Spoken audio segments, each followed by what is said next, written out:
আর যারা দুনিয়ার মধ্যে শত কষ্টের মধ্যে থেকেও, শত ব্যস্ততার মধ্যে থাকার পরেও আল্লাহর হুকুম যখন এসে গিয়েছে, সব কাজকর্ম, সকল ঝামেলা, সকল বিপদ মুসিবতে তারা আল্লাহর আইনকে উপেক্ষা করে নাই, আল্লাহর আইনকে অবজ্ঞা করে নাই, আল্লাহর হুকুমের সামনে সিজদা নবতন হয়েছে।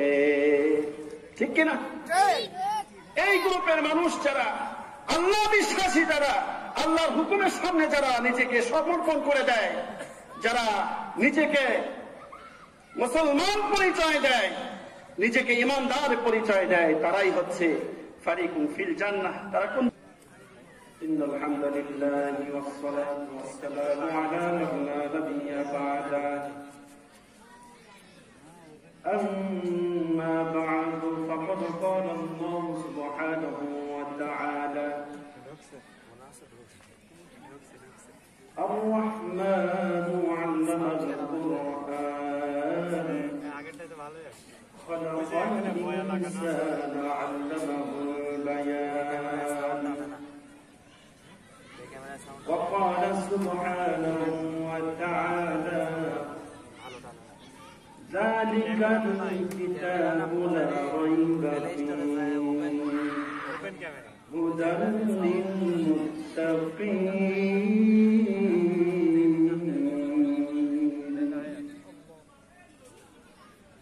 وقال النبي صلى الله عليه وسلم تركت فيكم أمرين لن تضلوا ما تمسكتم بهما كتاب الله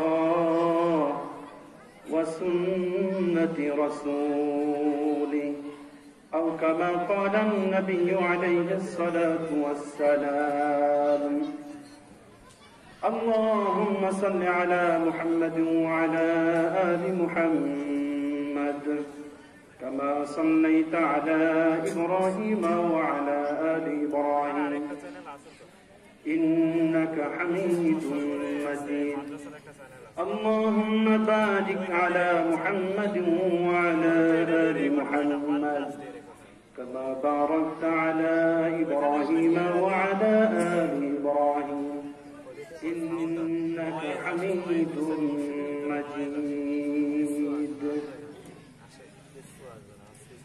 আলহামদুলিল্লাহ, বাগাইল ফুরকানিয়া মাদ্রাসার উদ্যোগে ইসলামী ওয়াজ মাহফিলের আয়োজন করা হয়েছে। উক্ত মাহফিলের প্রধান অতিথি, বিশেষ অতিথিবৃন্দ এবং প্রধান বক্তা, দ্বিতীয় বক্তা, বিশেষ বক্তা সহ সমস্ত উলামায়ে দিন এবং মাহফিলের সম্মানিত সভাপতি, শ্রোতাবৃন্দ, পর্দার অন্তরালের মা ও বোনেরা, সকলকে জানাই আন্তরিক শুভেচ্ছা ও অভিনন্দন। সম্মানিত উপস্থিতি, মুআজ্জাজ, মাগরিবের পর থেকে ইশারের নামাজের পূর্ব পর্যন্ত কোরআন সুন্নাহ সহ বিভিন্ন বিষয় নিয়ে রাজনৈতিক নেতৃবৃন্দ আলোচনা করেছেন। ইশারের নামাজের পরে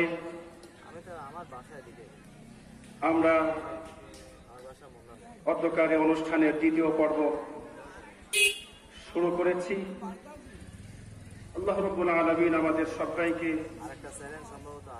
এই মাহফিলে বসার এবং কোরআন সুন্নাহ থেকে জ্ঞান আহরণ করে সে অনুযায়ী আমল করবার তৌফিক দান করুন। সকলে বলে আমিন। সম্মানিত উপস্থিতি, মুআজ্জাজ,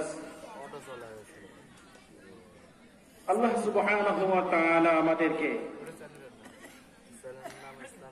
মানুষ রূপে সৃষ্টি করেছেন। আল্লাহ সুবহানাহু ওয়া তাআলা আমাদেরকে কি সৃষ্টি করেছেন? আমরা কি গরু? গরু কথা বলতে পারে? ছাগল কি? আমরা কি? একটু জোরে বলা যায়? আপনারা কি মানুষ হইতে পেরেও বেজার? মানুষ হইতে পেরে বেজার নাকি, না খুশি? সবাই বলেন না খুশি? সবাই আলহামদুলিল্লাহ বলেন। আলহামদুলিল্লাহ। আল্লাহ পাক সুবহানাহু ওয়া তাআলা বলছেন যে আমি আল্লাহ রহমান, আল্লাহ হচ্ছে দয়াবান। আল্লাহ দয়াবান না? আল্লাহ কি?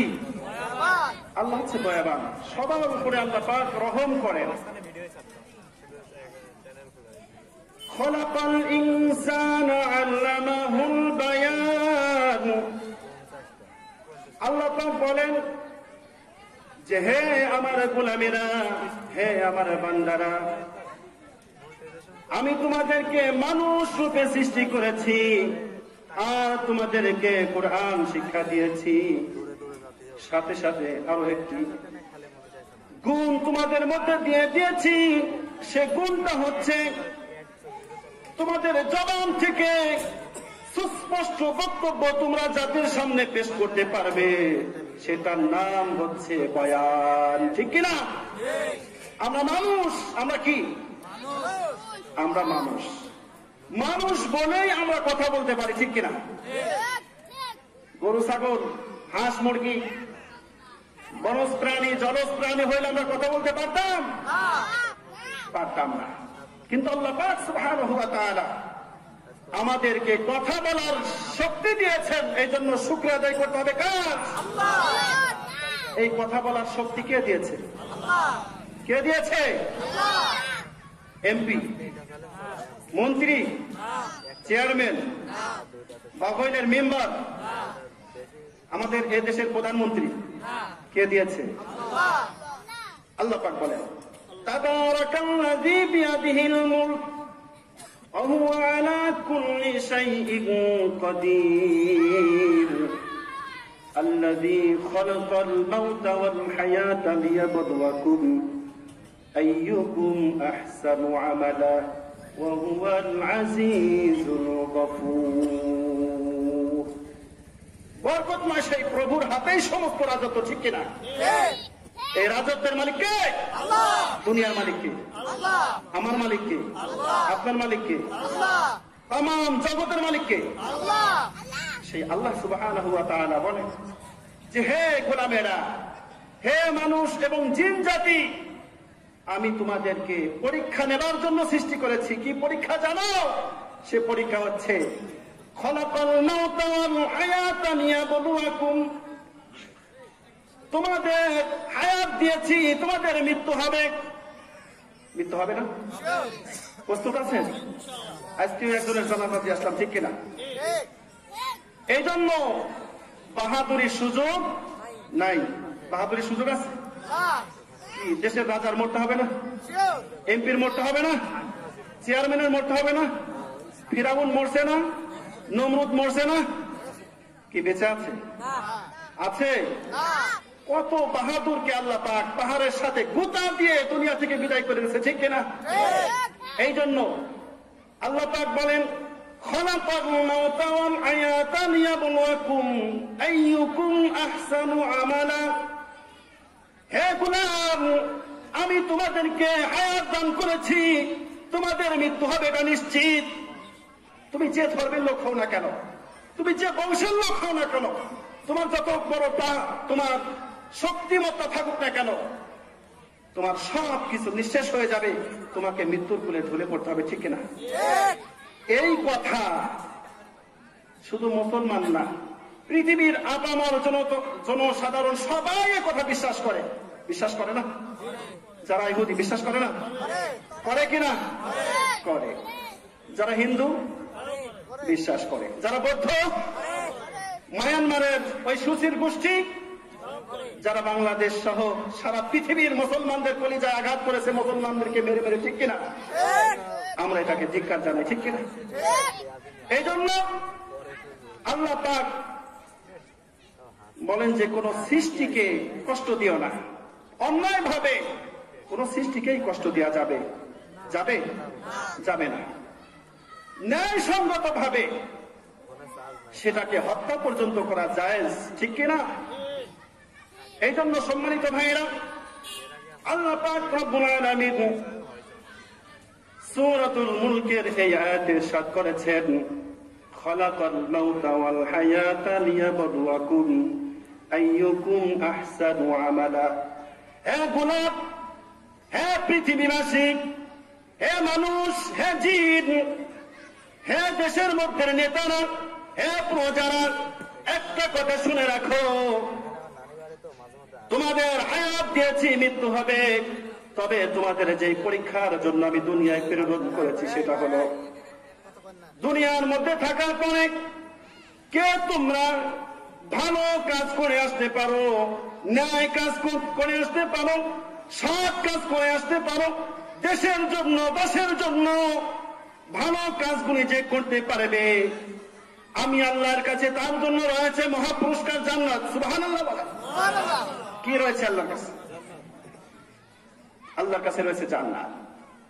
আল্লাহ পাক বলেন, দুনিয়ার মধ্যে যাওয়ার পরে কে তোমরা ভালো কাজ করো আর কে মন্দ কাজ করো, এইটা দেখার জন্যই আমি আল্লাহ তোমাদেরকে দুনিয়ায় প্রেরণ করেছি। এই জন্য দুনিয়ার মানুষ দুই শ্রেণীতে ভাগ হবে। কয় শ্রেণী? ফারিকুম ফিল জান্নাহ ওয়া ফারিকুম ফিস সাঈর। ফারিকুম ফিল জান্নাহ ওয়া ফারিকুম ফিস সাঈর। একদল হবে যারা আল্লাহ বিশ্বাসী, ইমানদার, মুত্তাকি, পরহেজগার, যারা দুনিয়ার মধ্যে শত কষ্টের মধ্যে থেকেও, শত ব্যস্ততার মধ্যে থাকার পরেও আল্লাহর হুকুম যখন এসে গিয়েছে, সব কাজকর্ম, সকল ঝামেলা, সকল বিপদ মুসিবতে তারা আল্লাহর আইনকে উপেক্ষা করে নাই, আল্লাহর আইনকে অবজ্ঞা করে নাই, আল্লাহর হুকুমের সামনে সিজদা নবতন হয়েছে। ঠিক কিনা? এই গ্রুপের মানুষ যারা আল্লাহ বিশ্বাসী, যারা আল্লাহর হুকুমের সামনে যারা নিজেকে সমর্পণ করে দেয়, যারা নিজেকে মুসলমান পরিচয় দেয়, নিজেকে ইমানদার পরিচয় দেয়, তারাই হচ্ছে ফারিকুম ফিল জান্নাহ। তারা কোন দিকে যাবে? কোথায় যাবে? জান্নাতবাসীদের দলভুক্ত হয়ে যাবে। ঠিক কিনা? আর একদল থাকবে যারা আল্লাহর বিধানকে অবজ্ঞা করে, উপেক্ষা করে চলে, ন্যায় কথা শোনে না, শোনার পরেও মানে না, অন্যায় কাজগুলিকেই বেছে নেয়, অন্যায়ের দিকেই তারা ধাবিত হয়ে যায়। আল্লাহ পাক তাদের ব্যাপারে বলেন, ফারিকুম ফিস সাঈর। তারা যাবে জাহান্নামে। কোথায় যাবে? জাহান্নাম। আল্লাহ পাক জান্নাত জাহান্নাম সৃষ্টি করেছে। আমাদের পৃথিবীতেও যারা সরকার বা দেশের রাষ্ট্রের বিধান মতো চলে, আইন মেনে চলে, তাদেরকে সরকার বাহাদুররাও কিন্তু বাহবা দেয়, ভালোবাসে, কাছে টেনে নেয়। আর যারা সরকারের বিরুদ্ধে, সরকারের আইনের বিরুদ্ধে, দেশের বিরুদ্ধে যারা বাহাদুরি করতে চায়, তাদেরকেও সরকার কিন্তু জেলখানায় ঢুকায়। কোথায় ঢুকায়? কোথায় ঢুকায়? জেলখানায় ঢুকায়। এই জন্য সম্মানিত ভাইয়েরা, আল্লাহ সুবহানাহু ওয়া তাআলা বলেন যে, হে আমার গোলামেরা, তোমরা যদি আমার হুকুম মেনে দুনিয়া থেকে আমার কাছে আসতে পারো, তাহলে আমি আল্লাহ খুশি হয়ে তোমাদেরকে জান্নাত দান করব। এই জন্য সম্মানিত ভাইয়েরা, যারা মুমিন দাবি করবে, যারা মুসলমান দাবি করবে, যারা ইমানদার দাবি করবে, যারা মুত্তাকি দাবি করবে নিজেকে, সে কখনো দুনিয়ার পিছনে ছুটবে না, সে ছুটবে আখিরাতের পিছনে। আর পুরা দুনিয়া ছুটবে তার পিছনে। বলেন ঠিক কিনা? আমরা একটা ঘটনা জানি, শুধু ঘটনাই নয়, এখানে চেয়ারম্যান সাহেব এসেছিলেন, আরো অনেক বড় বড় ব্যক্তিরা এসেছিলেন, আপনারা শুনছেন তাদের মুখ থেকে বেশ সুন্দর সুন্দর বাণী। নবী রাসূলদের আলোচনা করতে হবে, নামাজের কথা বলতে হবে, দিনের কথা বলতে হবে, মানুষ যাতে আল্লাহ ভোলা মানুষ বললে আল্লাহর পরিচয় পায়, এই কথাগুলি বলতে হবে। বলে গেলেন, ঠিক কিনা? অনেক জায়গায় এই কথাগুলি বলতে গেলেও বাধা আসে, আসে কিনা? কিছু এরকম পেট কাটা মধ্যে নশা আছে কি নাই? আছে। এই জন্য সব জায়গায় আবার একরকম না। কিছু মানুষ আছে মুখে দাড়ি নাই কিন্তু ইসলামকে ভালোবাসে, ঠিক কিনা?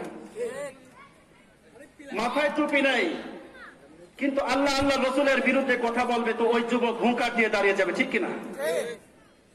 আজান হয়েছে, যুবক তার সব কাজকর্ম ফেলে রেখে মসজিদের জামাতে শরীক হয়ে যায়। এরকমের যুবক বাংলাদেশে হাজারে হাজার আছে, আছে কি নাই? আছে।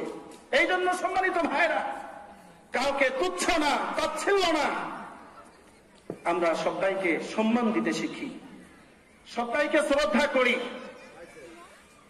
ব্যক্তি দেখে আমরা কিছু নির্ণয় করে ফেলবো না। আল্লাহ পাক কি বলছেন? ইন্না বা'দাল যান্নি ইসম।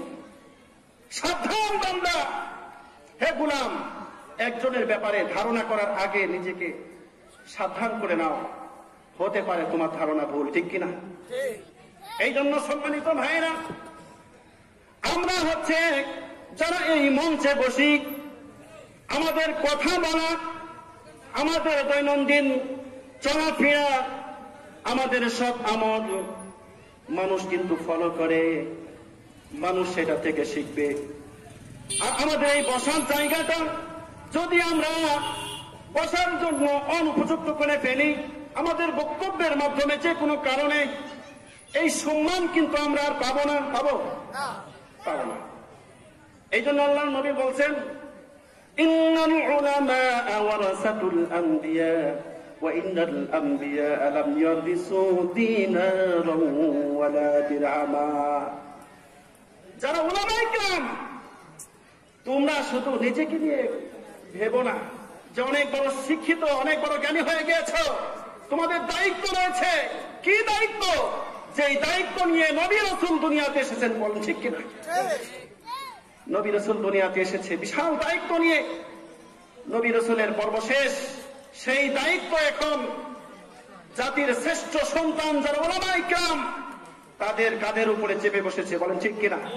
এই জন্য উলামায়ে কেরাম যারা, তারা কথা বলবে চতুর্দিকে ভেবে চিনতে, জোরে বলেন ঠিক কিনা? এই জন্য সম্মানিত ভাইরা, আমরা হচ্ছে নবীগণের ওয়ারিস। আর নবীগণ কোন অর্থকরী রেখে যায় না, যে অর্থকরীর ওয়ারিস উলামায়ে কেরাম হবে। নবীগণ রেখে যায় ইলম, নবীগণ রেখে গেছেন দ্বীন, নবীগণ রেখে গেছেন আল্লাহ তরফ থেকে অবতীর্ণ হওয়া কিতাব সমূহ, জোরে বলেন ঠিক কিনা? আল্লাহর নবী হযরত মুসা আলাইহিস সালাতু ওয়াস সালামের জীবনের দুইটা ঘটনা আমরা সংক্ষেপে শুনছি। তিনি আল্লাহ রাব্বুল আলামিনের একজন বিশেষ রাসূল এবং নবী ছিলেন।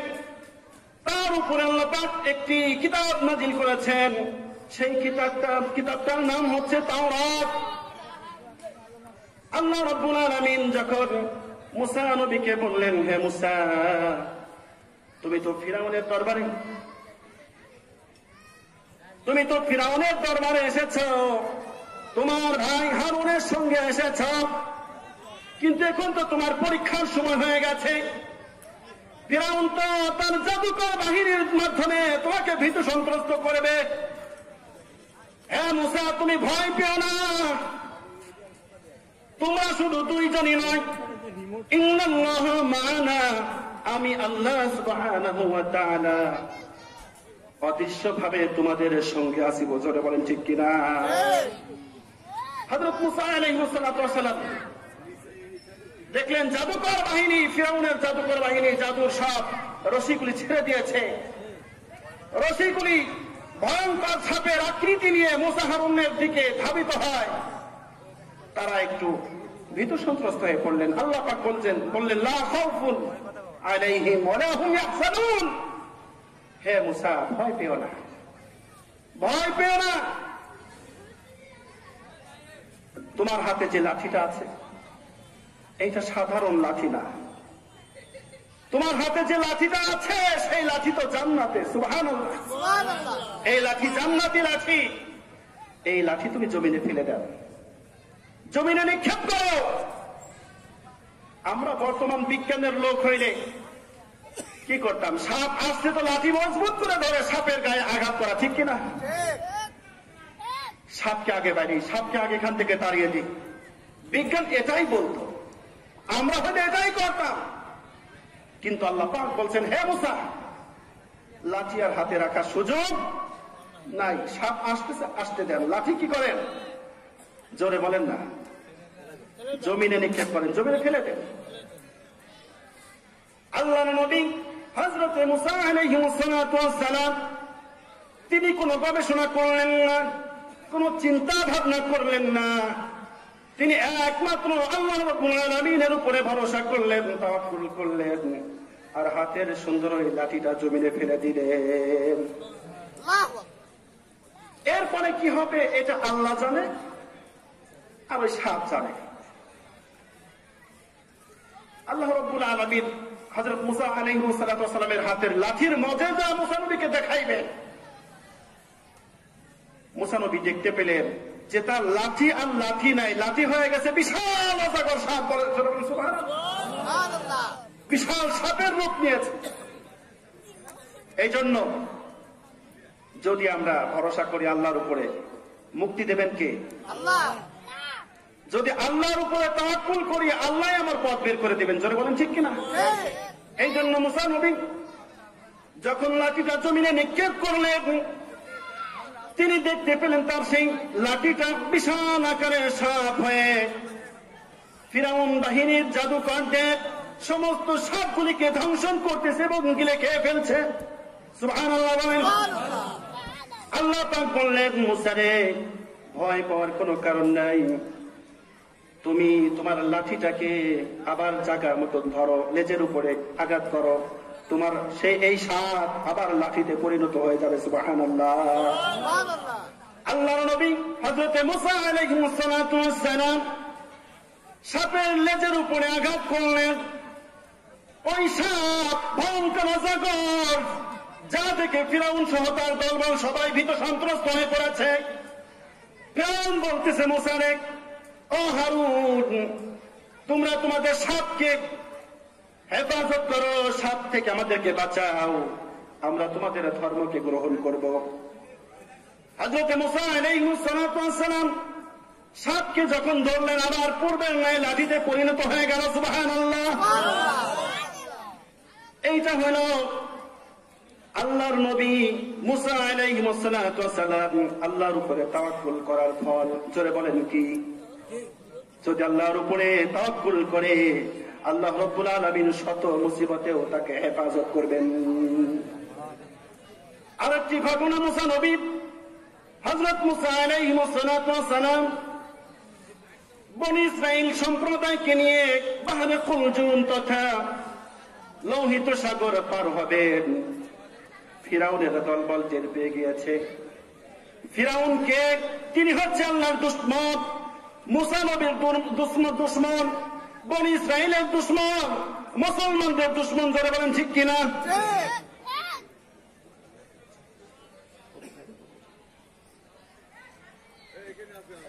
ফিরাউন মার্কা মানুষ পৃথিবীতে আজও 2-4 জন আছে। আছে না নাই? অনেক আছে। এই জন্য ভাই, এই ফিরাউন মার্কা মানুষগুলিকে আমাদের চিহ্নিত করতে হবে। জোরে বলেন ঠিক কিনা?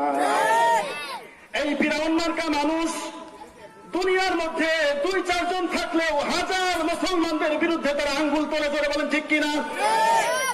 ওদেরকে সত্য জবাব দিতে হবে। প্রয়োজনের সমাজ থেকে বয়কট করে তাদেরকে সমাজ থেকে তাড়িয়ে দিতে হবে। ও মুসলমান ভাই, আল্লাহর নবী হযরত মুসা আলাইহিস সালাতু ওয়াস সালাম যখন বনী ইসরাইল সম্প্রদায়কে নিয়ে লোহিত সাগরের একদম নিকটে পৌঁছে গেলেন, সামনেই বিশাল লোহিত সাগর, পিছন দিক থেকে ফিরাউন বাহিনী ধাওয়া করেছে। বনী ইসরাইলবাসী মুসা নবীকে বললেন, হে আল্লাহর নবী মুসা আলাইহিস সালাতু ওয়াস সালাম, এখন তো আমাদের বাঁচার আর কোনো উপায় নেই। সামনে বিশাল লোহিত সাগর, পিছন দিক থেকে ফিরাউন বাহিনী আমাদেরকে ধরার জন্য ধাবিত হয়েছে। এখন আমাদের কি উপায়? আপনি আল্লাহর কাছে দোয়া করেন, আল্লাহ পাক রব্বুল আলামিন আমাদের জন্য কোন একটা পথ বের করে দিবেন। আল্লাহর নবী হযরত মুসা আলাইহিস সালাতু ওয়াস সালাম আল্লাহর পয়গম্বর, আল্লাহর কাছে দোয়া করলেন, হে আল্লাহ, আমাদের এই পথ বের করে দিন। আল্লাহ পাক বললেন, হে মুসা, ধৈর্য ধারণ করো, আর একটা কাজ করো, তোমার হাতের লাঠি দিয়ে ওই সাগরের পানির উপরে আঘাত করো। আল্লাহ পাক কি সুন্দর একটা সমাধান দিয়ে দিলেন নাকি? বর্তমান বিজ্ঞান বলতো যে এটা কোনো সমাধান, তারা হাসত যে এটা আবার কোন সমাধান হইল। ফিরআউন বাহিনী আসতেছে, বনী ইসরাইলের সব বাহিনী নিয়ে, সমস্ত মানুষকে নিয়ে। মুসা নবীর উচিত ছিল তাদের দিকে ধাবিত হয়ে শক্ত হাতে জিহাদ করে তাদেরকে পদদলিত করা, চলে বলেন ঠিক কিনা? কিন্তু আল্লাহ পাক কি বললেন? আল্লাহ পাক বলেন যে না, যুদ্ধ করার মুহূর্তে এখনো তোমার সামনে আসে নাই, ধৈর্য ধারণ করো। তোমার লাঠির শক্তি এখনই দেখানোর সময় হয়নি। তোমার লাঠি দিয়ে যেখানে আঘাত করার বলছি সেখানে করো। আল্লাহর নবী হযরত মুসা আলাইহিস সালাতু ওয়াস সালাম নিজের বাহাদুরি দেখালেন না, নিজেই গাদি গবেষণা করতে গেলেন না, তিনি তাওয়াক্কুল করলেন আল্লাহর কথার উপরে। কার উপরে?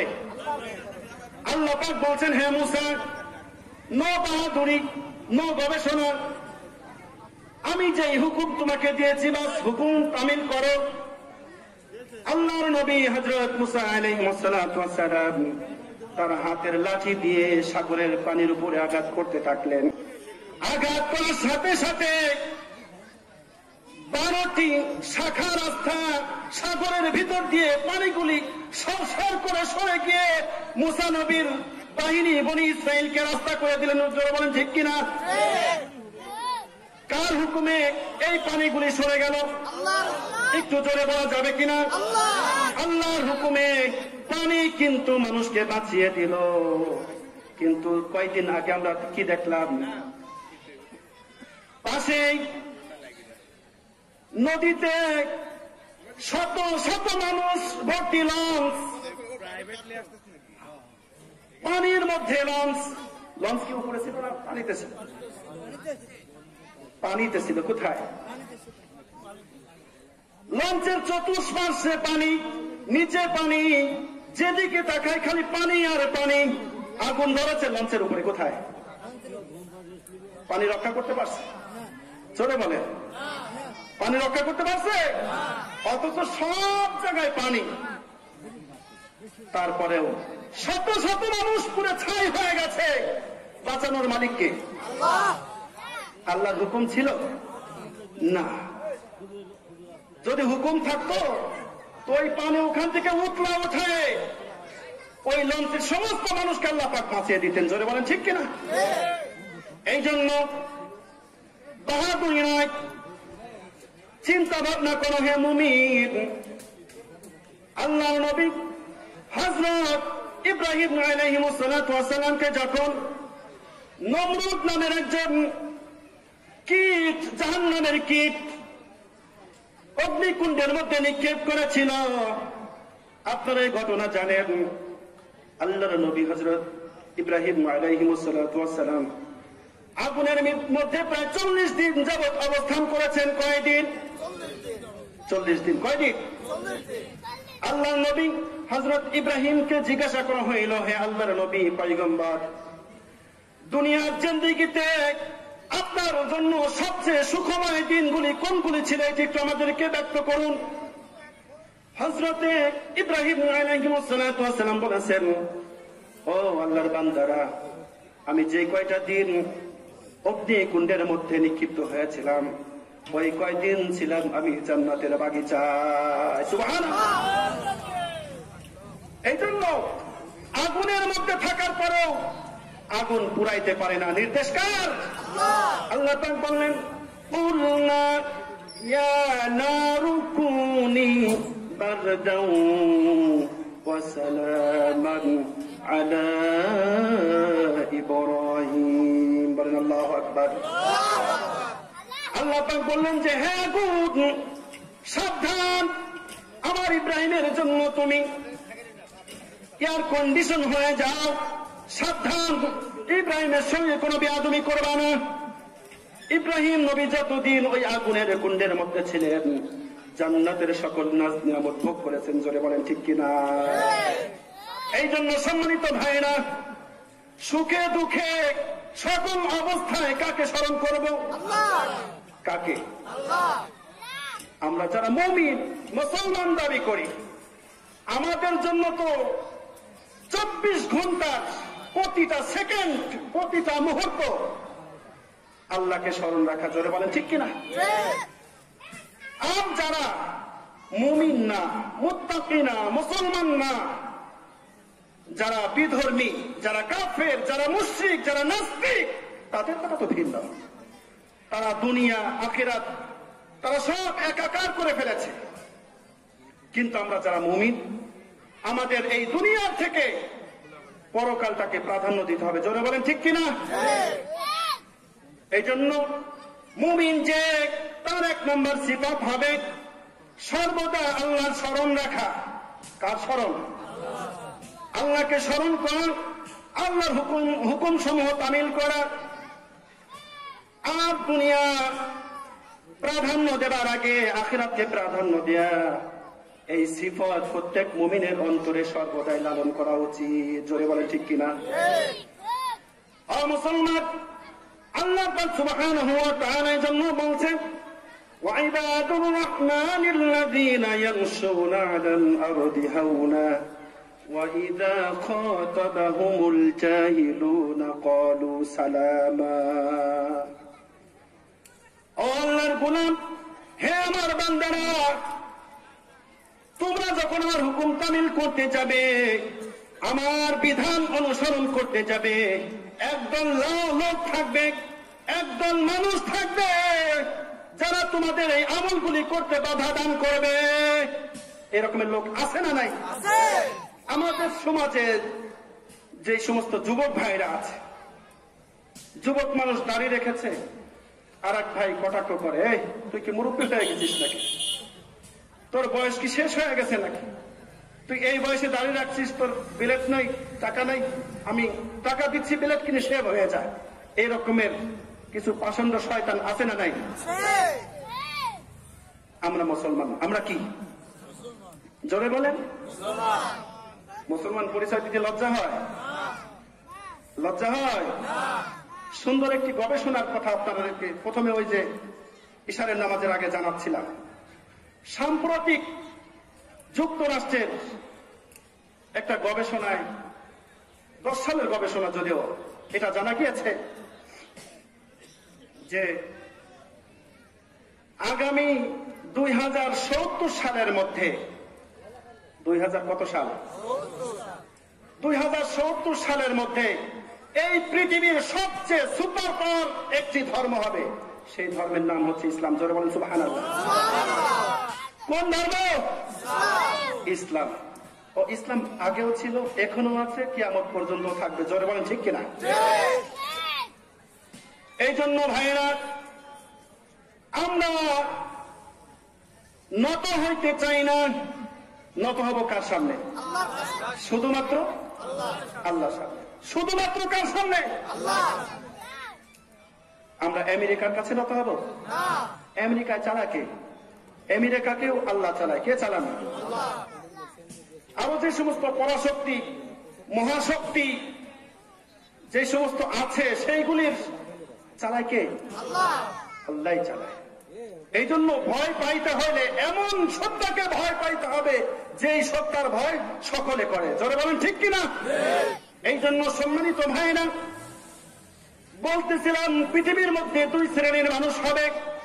এক শ্রেণীর মানুষ যারা আল্লাহ বিশ্বাসী, আল্লাহর হুকুম তামিল করে, নবী রাসূলকে বিশ্বাস করে, কিয়ামত আখিরাতকে বিশ্বাস করে, আল্লাহর ভয় যাদের অন্তরে আছে, হাসর নাসর মৃত্যু সে বিশ্বাস করে।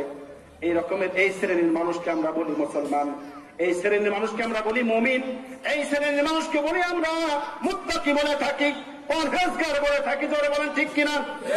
আর আরো এক শ্রেণীর মানুষ আছে যারা আল্লাহ বিশ্বাস করে না, আখিরাত বিশ্বাস করে না, জান্নাত জাহান্নাম বিশ্বাস করে না, মৃত্যু বিশ্বাস করার সাথে সাথে কবরের আযাব বিশ্বাস করে না। এই শ্রেণীর মানুষ দুনিয়াতে একটি বিশাল বড় একটি দল আছে না নাই? যারা বলেন আছে না নাই? আছে। কিছু মানুষ আছে স্রষ্টাকে বিশ্বাস করে, আল্লাহকে বিশ্বাস করে, সাথে সাথে আরো অনেক সহযোগী আল্লাহকে বিশ্বাস করে, জোরে বলেন ঠিক কিনা? কেউ আছে তীব্রবাদে বিশ্বাসী, কেউ আছে 13 কোটি দেবতায় বিশ্বাসী, 13 লক্ষ কোটি দেবতায় বিশ্বাসী, ইত্যাদি ইত্যাদি, আছে না নাই? আছে। আর এক গ্রুপ আছে কপাল পোড়া, তাদের নাম আছে নাস্তিক। ও কোনো ধর্মই বিশ্বাস করে না, আছে না নাই?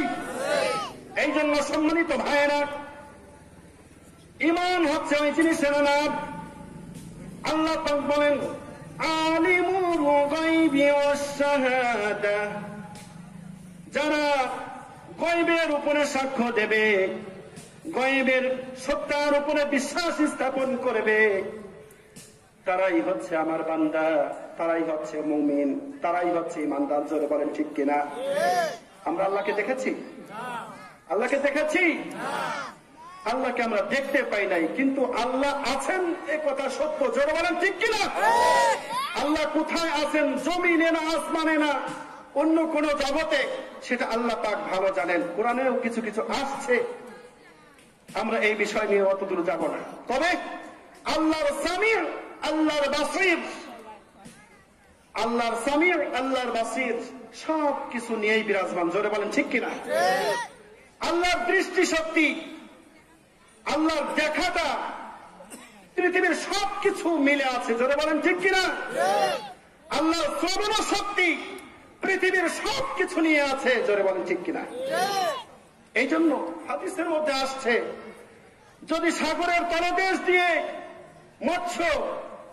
মৎস্য পোনাও সাঁতরিয়ে চলে যায়, এরকমের পাথর ঘেঁষে, সেটার শব্দর আওয়াজও আল্লাহ পাক শুনতে পারেন। চলে বলুন সুবহানাল্লাহ। শত মাটির নিচ দিয়ে, পাহাড়ের তলদেশ দিয়ে পিপিলিকাও যদি হেঁটে যায়, সেটার শব্দ শুনতে পান কে? এই বিশ্বাসের নাম হলো ঈমান। এই বিশ্বাসের নাম কি? জোরে বলেন। এই ঈমান লালন করে আমরা মরতে চাই। জোরে বলেন ঠিক কিনা? সম্মানিত ভাইরা, আমরা জানি এই ঈমানের বিষয় নিয়ে অনেক তর্ক বিতর্ক হয়েছে। কেউ আছে যে মুসলমানদেরকে এমনি এমনি মানে রাগাইতে চায়, আছে না কিছু মানুষ, কিছু নাস্তিক আছে। যেমন আপনারা শুনেন, ছোট্ট একটি ঘটনাই বলি। আমরা যে মাযহাব মানি, আসলে মাযহাব মানে পথ। মাযহাব মানে কি? মাযহাব হচ্ছে আল্লাহ রাসূল সাল্লাল্লাহু আলাইহি ওয়াসাল্লামের দিক নির্দেশিত দেখানো রাস্তায় চলার নাম হচ্ছে মাযহাব। তো আমরা যে মাযহাব মানি, মাযহাবের প্রণেতা হচ্ছে ইমামে আজম ইমাম আবু হানিফা রাহমাতুল্লাহি আলাইহি। জোরে বলেন সুবহানাল্লাহ। একবার এক নাস্তিক ইমামে আজম ইমাম আবু হানিফার সাথে মুনাজারা করবেন, তর্ক বিতর্ক করবেন। তার বিষয় হচ্ছে আল্লাহ বলতে কিছু নাই। জোরে বলেন নাউজুবিল্লাহ। মানে এই পৃথিবী এটা প্রাকৃতিক ভাবেই সৃষ্টি হয়েছে। গাছপালা যা দেখি, চন্দ্র সূর্য যা দেখি, এটা প্রাকৃতিক ভাবে হচ্ছে। এটা একসময় শেষ হয়ে যাবে। মানুষ জন্ম নিচ্ছে প্রাকৃতিক ভাবে, মানুষ মারা যাচ্ছে প্রাকৃতিক ভাবে। এই কথা যে বিশ্বাস করবে, সে কি মুমিন থাকবে? এই সবকিছুর পিছনে কেউ একজন কলকাঠি লড়ার আছে না নাই? আছে। এই বিষয় নিয়ে ইমামে আজম ইমাম আবু হানিফার সাথে তর্ক বিতর্কে লিপ্ত হবেন একজন ইহুদি পণ্ডিত। তিনি সময় নির্ধারণ করেছেন যে 10টার সময় আমরা এই মুনাজারায় শরীক হব। মুসলমানদের কোন বাপের বেটা যদি আমার সামনে দাঁড়িয়ে আল্লাহর অস্তিত্বের পরিচয় দিতে পারে, তাহলে আমি মুসলমান হয়ে যাব। আর যদি দিতে না পারে, তাহলে মুসলমানদের কি আছে? খবর আছে। ইমামে আজম ইমাম আবু হানিফা রাহমাতুল্লাহি আলাইহি তিনি একটি বুদ্ধি আঁকলেন, সুন্দর একটি কৌশল করলেন, বৈধ কৌশল। কি কৌশল? বৈধ কৌশল। বৈধভাবেও কৌশল করা যায়। বৈধ কৌশল করলেন। ইমামে আজম ইমাম আবু হানিফা রাহমাতুল্লাহি আলাইহির বাড়ি ছিল ইরাকে, দজলা নদীর তীরে। তিনি সময় দিয়েছেন সকাল 10টার সময় আসবেন। ইমাম আবু হানিফা রাহমাতুল্লাহি আলাইহি দরবারে পৌঁছতে 2 ঘন্টা লেট করে ফেললেন। আসলেন 12টার সময়। কয়টার সময়? লক্ষ লক্ষ মানুষ সেখানে সমবেত হয়েছে। মুসলমান অমুসলমান সকলেই এই তর্ক বিতর্ক অনুষ্ঠান উপলব্ধি করবে, এই জন্য সম্বেত হয়েছে। যখন ইমাম সাহেব আসতে দেরি করতেছেন, সকলের মধ্যে একটি পেরেশানি কি হয়। আর ওই নাস্তিক, ওই ইহুদি পণ্ডিত, সে তো মুসলমানদেরকে ধিক্কার দিচ্ছে। মুসলমানদের পণ্ডিত, মুসলমানদের ইমাম আবু হানিফা, সে তো ভয় পেয়ে গিয়েছে। বলেন নাউজুবিল্লাহ। মুসলমান ভয় পাওয়ার জাতি? মুসলমান ভয় পায়? মুসলমান ভয় পায় না। ইমামে আজম ইমাম আবু হানিফা রহমতুল্লাহি আলাইহি 2 ঘন্টা লেট করে যখন মঞ্চে উপস্থিত হইলেন, সকলের দৃষ্টি ইমাম আবু হানিফার উপরে। ওই সময়ের বাদশা যিনি, তিনি ওই মঞ্চে উপস্থিত ছিলেন। বাদশা জাহাপানা তিনি জিজ্ঞাসা করলেন, ইমাম সাহেব 10টার সময় আপনার উপস্থিত হওয়ার কথা, আপনি 2 ঘন্টা লেট করে কেন এখানে উপস্থিত হয়েছেন? ইমামে আজম ইমাম আবু হানিফা রহমতুল্লাহি আলাইহি বলছেন, বাদশা জাহাপানা, আমার বাড়ি দজলা নদীর তীরে, আপনি তো এটা ভালো করে জানেন। বলে হ্যাঁ জানি। আমি যখন বাড়ি থেকে বের হইলাম, যখন নদীর কূলে আসলাম, একটি আশ্চর্য ঘটনা ঘটে গিয়েছে, যা আগে কোনোদিন ঘটে নাই। সুবহানাল্লাহ বলে। এটা একটা কৌশল। বলে কি ঘটনা? এটাই তো শুনতে চাই। মুনাজারা হওয়ার আগে আগে ঘটনা শুনি। বলছে তাহলে শোনেন। ইমাম আবু হানিফা রহমতুল্লাহি আলাইহি বলতেছেন, বাদশা জাহাপানা, আমি ঠিক টাইমে এখানে পৌঁছাইতাম, আমি ঠিক সময় মতন এই বাড়ি থেকে বের হয়েছিলাম। কিন্তু যখন তাজলা নদীর তীরে আমি আসলাম, নদী পার হব, এমন সময় দেখি নদীর ভিতরে কোনো নৌকা নাই, পার হওয়ার কোনো ব্যবস্থা নাই। আমি চিন্তা ভাবনা করতে লাগলাম, আমি দোয়া করতে লাগলাম, ওয়েট করতে থাকলাম, দেখি কোনো ব্যবস্থা করা যায় কিনা। এভাবে ওয়েট করতে করতে বেশ টাইম পার হয়ে গেল।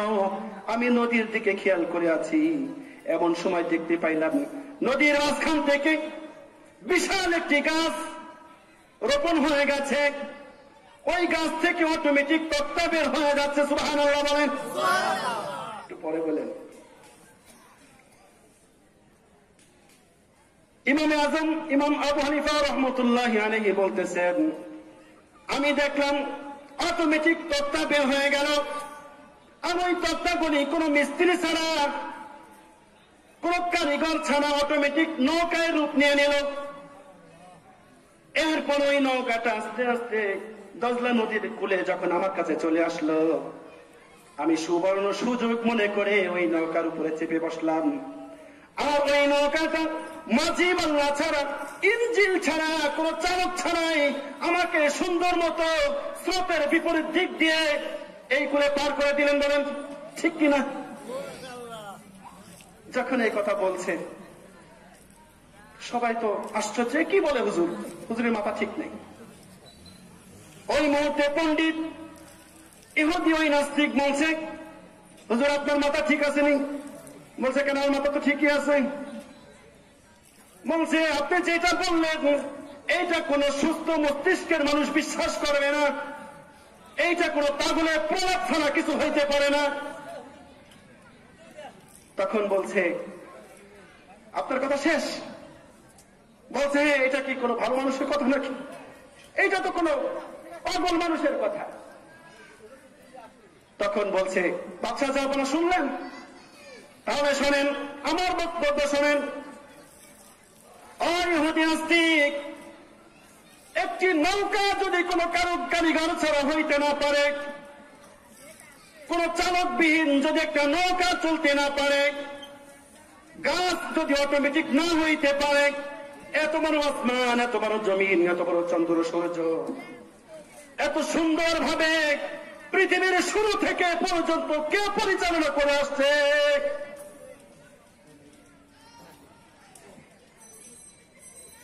এত বড় পৃথিবী, প্রত্যেক দিন সূর্য পূর্ব দিক থেকে ওঠে, পশ্চিমে ডুবায়। কে ডুবায়? জোরে বলেন, কে ডুবায়? একা একাই ডুবে? আমরা দুনিয়াতে একা একাই আসছি? একটা চেয়ার, একটা টেবিল যদি একা একা হইতে না পারে, একটা চেয়ার যদি একা একা হইতে না পারে, একটা বেঞ্চ যদি একা একা হইতে না পারে, এত বড় বিশাল আসমান কে সৃষ্টি করেছে? সবকিছুর পিছনে একজন কারিগর আছে না নাই? আছে। এই কথার সাক্ষ্য দেওয়ার নাম হচ্ছে ঈমান। জোরে বলেন ঠিক কিনা? আমরা সেই কথার সাক্ষ্য দিই। অবশ্যই এই পৃথিবীর একজন স্রষ্টা আছে, এই কথার সাক্ষ্য দেওয়ার নাম হচ্ছে ঈমান। এই ঈমান আমাদের আমিত্ব লালন করতে হবে। জোরে বলেন ঠিক কিনা? মুসলমান, ঈমান আজ আমরা এমন ভাবে গ্রহণ করেছি, শুধু মৌখিক ঈমান কিন্তু কর্মে নাই। এই রকমের ঈমানদার আমাদের মাঝে আছে না নাই? আছে না নাই? নামে মুসলমান, কামে নাই। আছে না নাই? জোরে বলেন আছে না নাই? আমরা এখানে যারা আসছি সবাই কি খুব আল্লাহর ওলি হয়ে গেছে? এমন আল্লাহর ওলি এখানে বসে আছে, সপ্তাহ পর সপ্তাহ নামাজি পড়েন। আছে না নাই? এমন আল্লাহর ওলি আছে, 1 বছর যায় নাবি নিচের রুম কাটে না। আছে না নাই? আছে ভাই, আছে। আল্লাহর হুকুম মানতে হবে, তবেই হবে সেই ইমানদার। জোরে বলেন ঠিক কিনা? অন্যথায় সে পরিপূর্ণ মুসলমান হইতে পারবে না।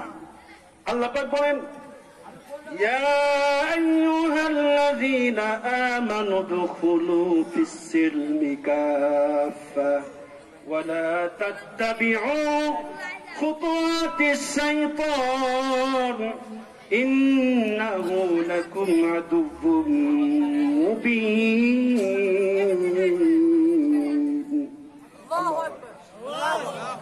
আল্লাহ পাক বলেন, হে মুমিনেরা, হে ঈমানদারেরা, তোমরা পরিপূর্ণভাবে ইসলামের মধ্যে দাখিল হয়ে যাও। যে দাড়ি রাখো নাই, দাড়ি রেখে মুসলমান হয়ে যাও। যে পর্দা করো না, পর্দা করার মাধ্যম দিয়ে মুমিন হয়ে যাও। যে নামাজ পড়ো না, নামাজ পড়ার মাধ্যম দিয়ে তুমি মুসলমান হয়ে যাও। যে সৎ কাজ করো না, সৎ কাজ করার মাধ্যম দিয়ে তুমি মুসলমান হয়ে যাও। সাবধান, যদি তুমি মুসলমান না হয়ে শয়তানের অনুসারী হয়ে যাও, তাহলে নিশ্চয় তুমি ক্ষতিগ্রস্তদের অন্তর্ভুক্ত হয়ে যাবে। এ অর্ডার কার? শয়তানের অনুসারী আমরা হইতে চাই? আমরা তো রসুলের ওয়ারিস, আমরা রসুলের উম্মত। রসুল আমাদেরকে যেই পথে চলতে বলেছেন, যে নির্দেশ দিয়েছেন, সেই পথে চলবো, সেই নির্দেশ মানব। জোরে বলেন ঠিক কিনা? আল্লাহ পাক বলছেন, মা আতাকুমুর রাসূলু ফাখুযুহু ওয়া মা নাহাকুম আনহু ফানফুযু। আল্লাহ পাক বলেন, তোমাদের নবী মুহাম্মদ, নবীর নাম কি? আমাদের নবীর নাম কি? আখিরি জামানার পয়গম্বরের নাম কি? মুহাম্মদ। বলতে ভয় লাগে? কষ্ট হয়? কেউ রাইফল ধরে রাখছে নাকি আমি আপনাদের তিরস্কার করতেছি? নাম কি? আমাদের নবীর নাম কি? জোরে বলেন। এই মুহাম্মদ নাম বলতে বলতে যদি কোনো আল্লাহর বান্দা ইন্তেকাল করে, সে জান্নাতে চলে যাবে। সুবহানাল্লাহ। মুহাম্মাদের নাম, এই কালিমা জপতে জপতে যদি কোনো মুমিন মুসলমান ইন্তেকাল করেন, যাবে কোথায়? জাহান্নামে। কোথায় যাবে? জান্নাতে যাওয়ার ইচ্ছা আছে না নাই? আছে। কার কার জান্নাতে যাওয়ার ইচ্ছা আছে? হাত তুলে দেখা। নারায়ে তাকবীর। আল কোরআনের আলো, কোরআন সুন্নাহর আলো। নারায়ে তাকবীর। হাত নামান। আমরা সকলেই একসাথে জান্নাতে যাইতে চাই। আল্লাহ পাক কবুল করুন। সকল বলে আমিন। আল্লাহ পাক আমাদের সবাইকে যাতে জান্নাতীদের গ্রুপের মধ্যে, আয়াত পড়ছিলাম না, ফারিকুন ফিল জান্নাহ, ওই গ্রুপের মধ্যেই যেন আল্লাহ পাক আমাদেরকে শামিল করেন। জোরে বলেন আমিন। আসসালামু আলাইকুম।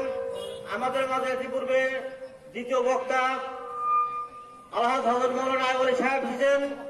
উনি অল্প কিছুক্ষণের মধ্যে আমাদের মাঝে উপস্থিত হইবেন। আমরা সবাই করতালের মধ্যে তাকে আগমন জানাই। নারায়ে তাকবীর, নারায়ে তাকবীর। আরে ভালো করে সবাই আগমন।